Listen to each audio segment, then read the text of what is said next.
അസ്സലാമു അലൈക്കും വറഹ്മത്തുള്ളാഹി തആല വബറകാതുഹു. പ്രിയമുള്ള മോമിനാത്തുകളെ, വളരെ കഠിനമായ ചൂട് സാഹചര്യത്തിലാണ് നാം മുന്നോട്ട് പോയിക്കൊണ്ടിരിക്കുന്നത്.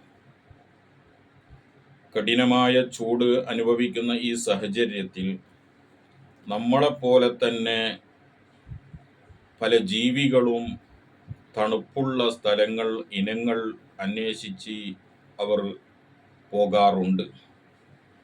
ഉദാഹരണം പറയുകയാണെങ്കിൽ പാമ്പ്, തേള് ഇങ്ങനെ ഉള്ള ജീവികളും നമ്മളെപ്പോലെ തന്നെ ചൂട് അനുഭവിക്കുന്നുണ്ട്. അവർക്ക് തണുക്കാൻ വേണ്ടിയിട്ട്, തണുപ്പ് കിട്ടാൻ വേണ്ടിയിട്ട് അവർ അതിനുള്ള മാർഗങ്ങൾ തേടി അന്വേഷിച്ചു കൊണ്ടിരിക്കുകയാണല്ലോ.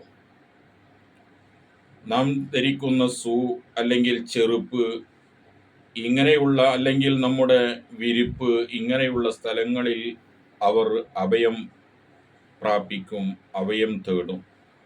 മഹാനായ ഹബീബായ റസൂലുള്ളാഹി സ്വല്ലല്ലാഹു അലൈഹി വസല്ലമ തങ്ങൾ നമുക്ക് പല നിർദ്ദേശങ്ങൾ തരുന്നുണ്ട്. അത് വളരെ പ്രസക്തമാണ്.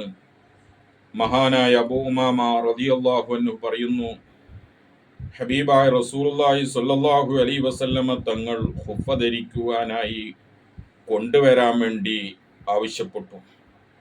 അങ്ങനെ സ്വഹാബത്ത് കൊണ്ടുവന്ന് കൊടുത്തപ്പോൾ അതിൽ നിന്ന് ഒരു കുഫ ധരിക്കുകയും മറ്റൊരു കുഫ ഒരു കാക്ക വന്നുകൊണ്ട് അതിനെ പറ്റിയെടുത്തുകൊണ്ട് ഉയർന്ന സ്ഥലത്തിൽ കൊണ്ടുപോയി താഴേയിലേക്ക് അതിനെ ഇട്ടു. അങ്ങനെ ഹബീബായ റസൂലുള്ളാഹി സ്വല്ലല്ലാഹു അലൈഹി വസല്ലമ തങ്ങൾ അവിടുന്ന് പറയുകയുണ്ടായി, ആ താഴയിലേക്ക് മുകളിൽ നിന്ന് ഇട്ട സൂവിൻ്റെ ഉള്ളിൽ, കുഫയുടെ ഉള്ളിൽ ഒരു പാമ്പ് പുറത്തേക്ക് വന്നു. അതുകൊണ്ടാണ് ഹബീബായ തങ്ങൾ പറഞ്ഞത്, മൻ കാന യുഅ്മിനു ബില്ലാഹി വൽ യൗമിൽ ആഖിർ ഫലാ യൽബിസ് ഖുഫൈ ഹത്താ യൻഖുലഹ.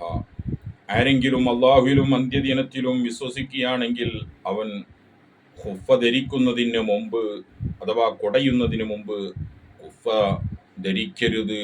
അതുകൊണ്ട് നമുക്ക് പാഠമാണ്, നാം ധരിക്കുന്ന ചെരുപ്പിലോ സൂവോ കുടഞ്ഞുകൊണ്ടായിരിക്കണം ധരിക്കേണ്ടത് എന്ന് നമുക്കിൽ നിന്ന് മനസ്സിലാക്കാം. അള്ളാഹു പിടിമൃഗങ്ങളുടെ ജീവികളിൽ നിന്ന്, അല്ലെങ്കിൽ പിടിമൃഗങ്ങളുടെ ശല്യത്തിൽ നിന്ന് അള്ളാഹു നമ്മെ സലാമത്ത് നൽകട്ടെ. ആമീൻ. അസ്സലാമു അലൈക്കും വറഹ്മത്തുള്ളാഹി വബറകാതുഹു.